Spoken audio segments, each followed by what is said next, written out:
이스라엘의 위대한 지도자 모세가 있습니다. 모세의 생애를 우리는 크게 세 주기로 나눌 수가 있습니다. 첫 번째 40년은 바로 궁에서 애굽의 문물을 익히며 지낸 왕자로서의 삶입니다. 그리고 두 번째 40년은 미디안 광야에서 장인 이드로의 양을 돌보면서 보낸 고단한 망명 생활입니다. 그리고 마지막 40년은 이스라엘을 애굽에서 이끌어낸 출애굽 지도자로서의 삶이었습니다. 바로 궁에서의 첫 번째 주기와 미디안 광야에서의 두 번째 주기는 모두가 출애굽 지도자로서 모세의 마지막 40년을 위한 준비 과정이었습니다. 애굽에서 익힌 문물은 시내산에서 하나님과 언약을 맺음으로 새로운 나라 이스라엘 건국을 하는데 큰 힘이 됐고, 미디안에서의 삶은, 광야의 삶은 가나안 입국 전까지 전개됐던 광야 생활의 아주 소중한 경험이 되었습니다. 그런 점에서 보면 모세의 전체 생애는 철저히 하나님의 계획 가운데 이루어진 섭리의 역사라고 말할 수 있습니다. 마지막 모세의 세 번째 40년 주기는 호렙산에 나타나신 하나님으로부터 부르심을 받는 것으로 시작이 됩니다. 그리고 하나님의 지시를 따라서 애굽으로 돌아가죠. 그리고 바로 왕에게 나아가서 이스라엘 백성들의 사흘간 광야에서 제사를 드릴 수 있도록 해달라고 정식으로 요청을 합니다. 근데 되돌아온 것은 바로의 단호한 거절입니다. 그리고 거절뿐만 아니라 거기에 따른 아주 가중한 노역으로 인해서 이스라엘 백성들도 반발을 하게 됩니다.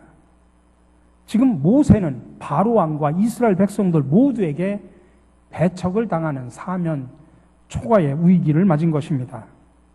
아니, 하나님의 보내심을 받았고 하나님의 일을 함에도 불구하고 자신에게 이런 정말 어처구니 없는 위기를 맞이했는데 모세는 이 위기를 어떻게 극복을 했을까요? 이것을 통해서 우리는 이 아침에 모세의 영성을 배우게 됩니다. 첫 번째로 모세는 하나님 앞으로 나갑니다. 처음에 모세가 하나님의 부르심을 받은 후에 그동안 함께 미디안 광야에서 생활했던 장인 이드로와 작별 인사를 한 후에 이제 애굽으로 돌아갑니다. 그리고 하나님께서 지시한 대로 바로 왕에게 담대하게 나가서 이스라엘 백성들이 3일 동안 광야에서 제사 드릴 수 있도록 허락해달라고 공식적으로 요청을 합니다. 근데 바로는 여호와가 누구냐? 난 알지도 못하겠다. 그러면서 모세의 요청을 단호하게 거절합니다. 그뿐만 아니라 바로는 오히려 이스라엘 백성들에게 강제 노역을 더욱 가중시킴으로 인해서 오히려 이스라엘 백성들로 하여금 모세에게 반감을 가질 수 있도록 정치적인 술수를 씁니다. 그래서 결국 모세는 바로와 이스라엘 백성 모두에게 배척을 당하는 위기에 빠집니다. 바로 그때 모세는 자신에게 닥친 그 위기를 극복하는 방법으로 자신을 부르신 하나님 앞으로 나갑니다. 오늘 22절에 이렇게 시작합니다. 모세가 여호와께 돌아와서 이르되, 지금 앞에 이런 상황들이 다 끝난 후에 다시 하나님 앞에 돌아와서 묻습니다. 여기서 여호와께 돌아와서라고 하는 이 말은 본래 자리로 되돌아간다라고 하는 히브리어입니다. 다시 말하면 여호와 앞이 모세가 늘 서 있던 본래의 자리였다는 것을 의미하는 것입니다. 하나님의 계획에 따라 보내심을 받은 모세인데도 그에게 오히려 순탄한 길이 열린 것이 아니라 오히려 바로와 이스라엘 백성 모두에게 배척을 당하는 위기를 맞이합니다. 사실 그렇습니다. 저와 여러분들도 하나님의 뜻을 따라 살아가려고 노력하는데 오히려 위기가 따라옵니다. 우리가 믿음으로 기도하는 것마다 응답되고 예수님을 믿는 순간 만사가 형통이 되면 얼마나 좋겠습니까? 그러나 실제로 믿음의 삶을 살아가는 동안 우리는 여전히 삶의 고통과 어려움을 당합니다. 기도해도 응답이 되는 것 같지 않고, 아니, 예수를 믿지 않았을 때보다도 오히려 더 안 좋은 상황이 펼쳐지기도 합니다. 어떤 경우에는 하나님의 말씀에 순종하려고 애를 썼는데도 상황은 점점 더 나빠져 갑니다. 그래서 우리들은 어째서 세월이 갈수록 이렇게 아픈 일이 더 생깁니까? 어째서 내 인생은 이렇게 첩첩산중입니까? 하면서 하나님 앞에 심각한 질문을 할 때가 있습니다. 모세도 지금 하나님의 일을 하다가 지금 암초를 만난 것입니다. 그러자 모세는 하나님 앞에 나아가 서서 이렇게 말합니다. 오늘 22절에 나옵니다. 주여, 어찌하여 이 백성이 학대를 당하게 하셨나이까? 주여, 어찌하여? 하나님을 향한 이 모세의 기도는, 이 모세의 탄식은 아마 우리 마음에 와 닿습니다. 우리 중에도 이런 사람들이 있죠. 주님께 순종하려고 그렇게 몸부림치는데, 아니 내가 예수를 잘 믿어보려고 애를 쓰는데 근데 왜 상황은 좋아지지 않고 점점 나빠져만 갈까? 그래서 우리도 똑같이 모세처럼 하나님 앞에 부르짖습니다. 주여, 어찌하여? 내가 하나님께 순종했는데, 내가 말씀대로 살아보려고 노력했는데 어찌하여 상황은 더 악화되어 갑니까? 어찌하여?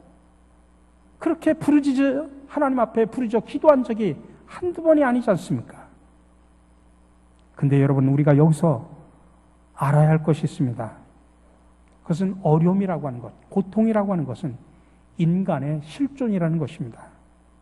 사람은 완전한 존재가 아닙니다. 하나님도 아닙니다. 그렇기 때문에 삶의 고통은 인간에게 실존적인 것입니다. 가끔 많은 사람들은 오해를 합니다. 예수 믿으면 만사가 형통할 것이다. 어둠은 다 사라지고 오직 밝은 빛만 비칠 것이다. 어려움이나 고통은 한순간에 다 없어질 것이다. 물론 그렇습니다. 하나님은 순간순간 우리 문제를 해결해 주시고 질병을 치료해 주시고 고통이 사라지게 하시기도 합니다. 그러나 동시에 우리가 알아야 될 것은 여전히 우리는 문제투성이의 세상 한가운데 살아가고 있다는 것입니다. 마귀도 그대로 활동하고 있고 죄가 그대로 있는 세상에 우리는 살아갑니다. 그렇기 때문에 하나의 문제를 해결하면 또 다른 문제가 일어납니다. 겨우 돈을 좀 벌었다 싶었는데 그만 병마가 찾아옵니다. 남편 문제로 씨름을 하다가 겨우 가정이 행복한가 싶었더니 자식이 또 속썩입니다. 어느 날 갑자기 찾아오는 우환과 질고를 우리는 벗어날 길이 없습니다. 우리는 하나님이 부르셔서 천국에 가는 그 순간까지 이 땅에서의 삶은 고난과 어려움 투성입니다. 여러분, 예수 믿어도 병들 수 있습니다. 구원받았지만 여전히 삶의 문제를 가지고 우리는 고민할 수 있습니다. 자, 그렇다면 내가 구원받아 하나님의 자녀가 되고 하나님의 백성으로서 이 땅에 산다고 하는 게 도대체 어떤 의미일까? 여러분, 구원받았다는 것은 내가 하나님의 자녀가 되었다는 것입니다. 다시 말하면 우리의 신분이 변화가 되었다는 이야기입니다. 이 말은 인생의 문제가 사라지고 갑자기 부자가 되고 병도 없고 고통도 사라진다, 그 말이 아닙니다. 성경은 그런 헛된 약속을 하지 않습니다. 우리가 하나님의 자녀로 세상을 산다는 것은 어떤 의미냐면은 어떤 문제가 와도 그 문제를 극복하고 기쁨으로 살 수 있는 사람이 되었다는 뜻임을 여러분들 믿으시기 바랍니다. 그렇기 때문에 나에게 문제가 있느냐 없느냐 그런 논쟁은 필요 없습니다. 헛된 논쟁입니다. 삶에는 늘 문제가 있었습니다. 문제 없는 인생이란 없습니다. 그러나 하나님의 자녀, 하나님의 백성들에게는 문제가 있어도 괜찮고 없어도 상관이 없습니다. 삶에 문제가 생기면 우리가 하나님 앞에 부르짖어 기도하고 더 하나님의 능력을 알아가는 것이고, 문제가 없으면 감사하며 사는 것입니다. 그러므로 구원이라고 하는 것은 우리의 환경이 변화되는 것이 아니라 우리의 존재가 변화되는 것입니다. 문제가 와도 상관없는 하나님의 자녀로 살아가는 것, 이게 바로 구원받은 백성의 모습입니다. 그래서 우리는 더 나쁜 상황을 통해서 하나님을 더 깊이 알아갈 수 있습니다. 병들었다가 치유받은 사람은, 우리가 믿는 하나님은 치유의 하나님을 깨닫게 됩니다. 문제가 생겨서 기대했더니 응답받았습니다. 그때 우리가 믿는 하나님은 응답의 하나님이라고 고백할 수 있고 하나님을 더 알아가는 것입니다. 근데 여러분, 오늘 본문에서 아주 의미심장한 것이 나옵니다. 모세가, 아니 하나님이 시켜서 하나님이 하라고 해서 했는데 오히려 더 상황이 악화된 상황에서 어찌하여 더 어려움이 생깁니까? 하나님 앞에 나와 주여 어찌하여 라고 그렇게 하나님 앞에 간절히 질문을 했을 때 하나님이 모세에게 준 응답은 딱 한 가지였습니다. 오늘 본문에 보니까 나는 여호와라, 나는 여호와라, 나는 여호와라 5번이나 반복해서 이야기합니다. 주여 어찌하여 이런 상황이 생깁니까? 주여 어찌하여 하면서 답답한 심정으로 하나님 앞에 부르짖어 기도하는데 하나님은 딱 한마디를 5번이나 반복합니다. 나는 여호와라. 왜 그렇게 하나님은 반복하셨을까요? 여기에 놀라운 하나님의 메시지가 있습니다. 그것은 하나님의 백성은 고난과 위기를 당할 때 하나님께만 집중하라는 말씀입니다. 하나님의 백성의 강함은 하나님만 바라보는 것입니다. 그리고 고난을 이기는 힘은 하나님께 집중하는 것입니다. 그래서 하나님은 다른 대답을 주시지 않고 나는 여호와라, 내가 너의 여호와라, 내가 너의 하나님이라 그 말씀만 하고 계시는 것입니다. 여러분, 그러니 우리의 문제는 다른 게 아닙니다. 하나님의 능력을 잘 모르는 것이 우리의 문제입니다. 여호와 되심, 완전하신 하나님을 우리가 잘 모르기 때문에 염려하고 걱정하는 것입니다. 그러니 하나님을 깊이 아는 것이 여러분 세상을 이기는 길임을 믿으시기 바랍니다. 그러니 우리의 문제는 사실 삶의 고통이 우리의 문제가 아닙니다. 하나님께 우리의 삶을 집중하지 못하는 것이 바로 우리의 문제입니다. 세상에 너무 다른 것에 관심을 많이 쏟다 보니까 하나님을 아는 일에는 여러분 소홀히 하는 것입니다. 그러니 우리가 이 어려운 시대에 우리가 무엇을 발견해야 되느냐? 하나님 왜 어찌하여 이렇게 삶이 힘듭니까? 어찌하여 이렇게 애를 쓰는데도 하나님은 응답하시지 않습니까? 그런 환경을 바라보는 것이 아니라 그 환경을 뛰어넘어 하나님이 얼마나 크신 분이냐라는 것을 볼 수 있는 영적인 눈이 있어야 됩니다. 우리가 괴로워하고 힘들어하는 그 어떤 문제보다도 하나님은 더 크신 하나님임을 믿으시기 바랍니다. 그러니 힘들수록, 어려울수록, 고통스러울수록 여러분 하나님을 더 바라보시기 바랍니다. 고통이 아니라 고통보다 더 크신 하나님을 바라보는 것, 그게 바로 우리가 살 길입니다. 그래서 오늘 모세가 보여준 위기 극복 방법은 자신을 부르신 하나님께로 되돌아가는 것입니다. 그곳이 자신이 있어야 될 본래의 자리였기 때문입니다. 그런 모세에게 하나님께서는 더 크고 분명한 미래 계획을 보여주시면서 본격적인 출애굽의 역사를 시작하십니다. 그래서 두 번째로 모세는 그 부르심, 사명감을 재확인했습니다. 모세가 돌아가야 할 원래 자리가 여호와 하나님이신 이유는 하나님이 모세를 부르셨기 때문입니다. 애굽으로 돌아와서 지금 모세가 맞이한 위기는 모세의 실수나 모세의 잘못이 아니었습니다. 하나님께서 하라고 제시하신 그대로 행한 결과였습니다. 그런 점은 모세가 하나님 앞에 나와 탄원하는 내용 속에 그대로 나옵니다. 오늘 22절 후반절에 그렇게 말합니다. 어찌하여 나를 보내셨나이까? 처음에는 어찌하여 이런 문제가 생깁니까? 라고 이야기하더니 후반부에 가서는 어찌하여 나를 보내셨습니까? 라고 묻습니다. 이 말은 왜 하필이면 나를 그 자리에 보내셨습니까? 나의 사명이 무엇입니까? 라고 확인하는 내용입니다. 모세는 하나님이 지시하신 그대로 순종했음에도 불구하고 자신에게 닥친 그 위기를 자기는 이해할 수가 없었습니다. 그래서 그는 하나님 앞에 나아가서 도대체 나를 보낸 이유가 뭡니까? 나에게 주신 사명은 뭡니까? 라고 재확인하는 것이었습니다. 여러분, 하나님께서는 우리들 모두에게 생명과 함께 사명을 주셨다는 사실을 기억하시기 바랍니다. 그런 점은 인간을 하나님의 형상대로 창조하신 것에서 확인할 수 있습니다. 에덴 동산을 만드신 하나님께서는 그것을 경작하며 지키라고 하는 사명을 아담에게 주셨기 때문입니다. 하나님께서 우리들에게 생명을 주신 것은 우리들이 이 땅에서 살아가는 동안 해야 할 일들이 있기 때문에, 사명이 있기 때문에 우리에게 생명을 주신 것입니다. 그래서 생명이고 사명입니다. 우리의 본래 자리인 하나님 앞으로 나가 우선적으로 우리가 확인해야 할 일은, 그래서 나에게 준 사명이 무엇인가를 확인하셔야 됩니다. 미국에서 톡쇼의 여왕으로 불리는 오프라 윈프리는 여러분들이 잘 아는 인물입니다. 불행한 과거를 가진 여자였습니다. 작은 시골 마을에서 사생아로 태어나 어린 시절 엄한 할아버지와 할머니 슬하에서 자랐습니다. 그녀의 어머니는 파출부로 일했고 9살 때 삼촌에게 처음으로 성폭행을 당했고, 몇 명의 친척들과 주변인들로부터 성폭행을 당했고 14살에 아이를 낳기까지 했습니다. 근데 그 아이는 몇 개월 만에 죽었고, 그 뒤로 그녀는 마약을 하기 시작을 했고 비만으로 고통을 호소하기도 했습니다. 그러나 그녀는 이 모든 악조건을 극복하고 미국을 움직이는 가장 영향력 있는 인물 100명 가운데 1위로 선정된 사람입니다. 하포 엔터테인먼트 그룹의 대표로 엄청난 갑부입니다.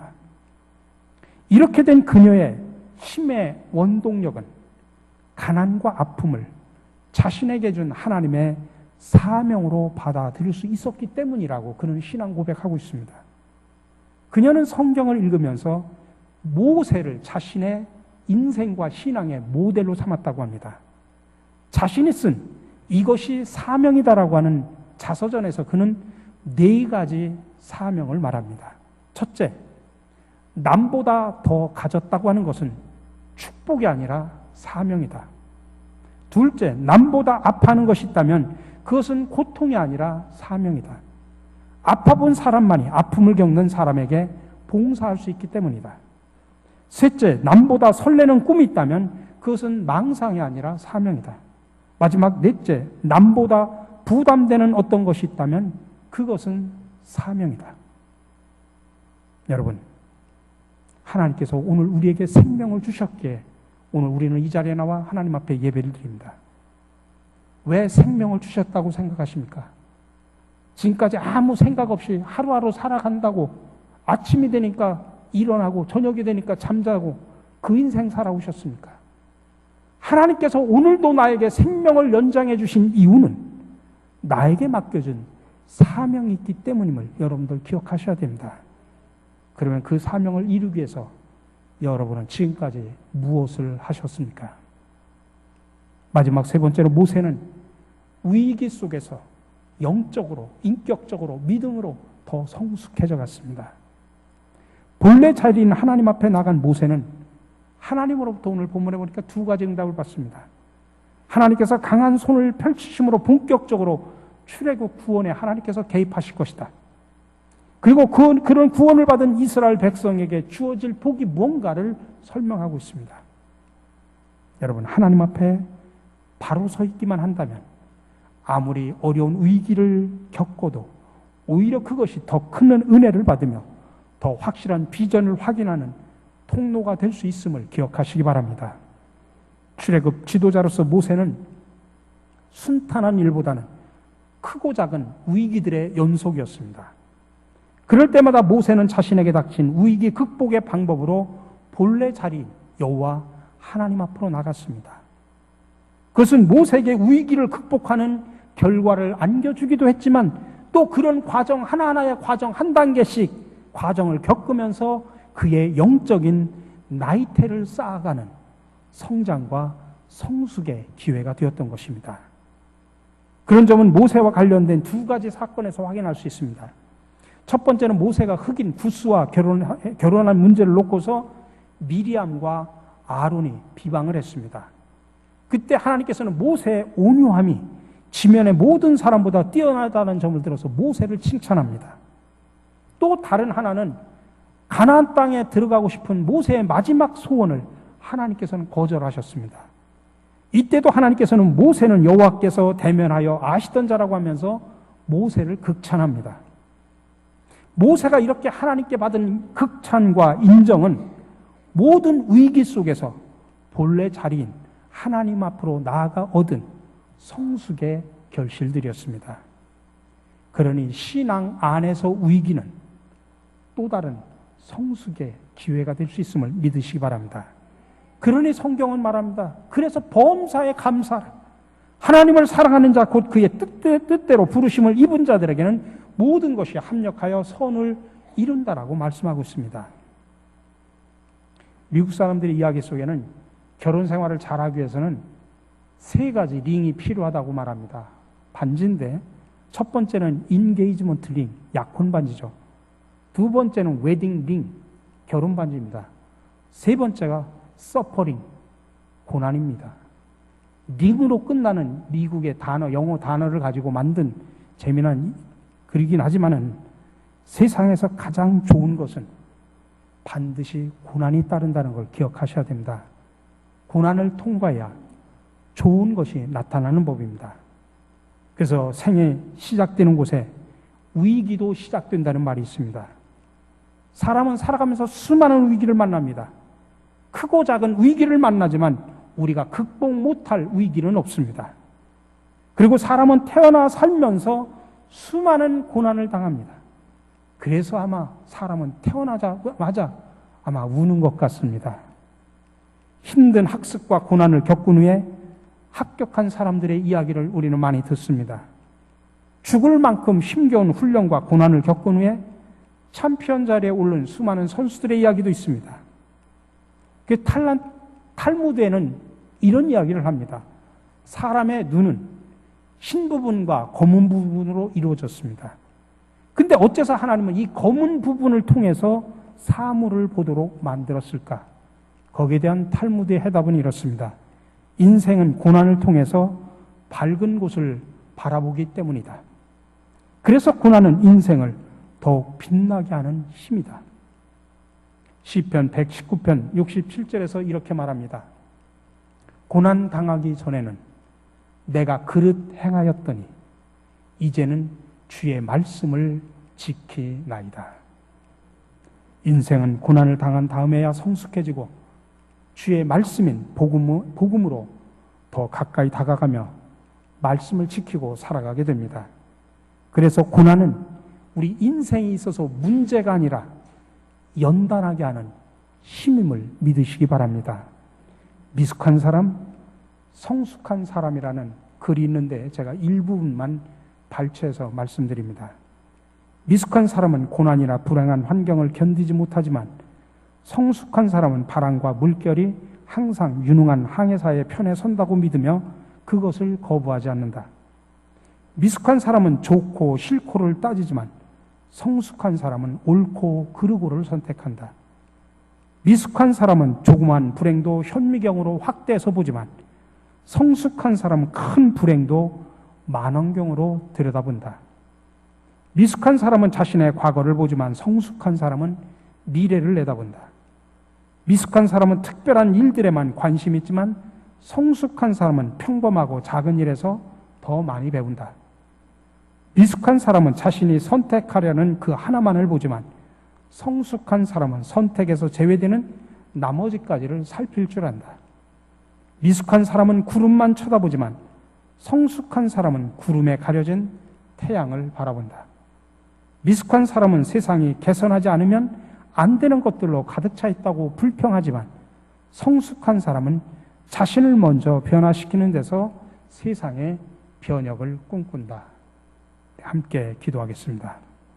사랑의 주님, 오늘도 모세처럼 진리의 길을 걸어가다가 주님을 위해 열심히 일을 하다가 오히려 고난과 어려움을 당하여 힘들어하고 아파하는 성도들이 이 시간 주님 앞에 나와 모세처럼 주여 어찌하여라고 부르짖습니다.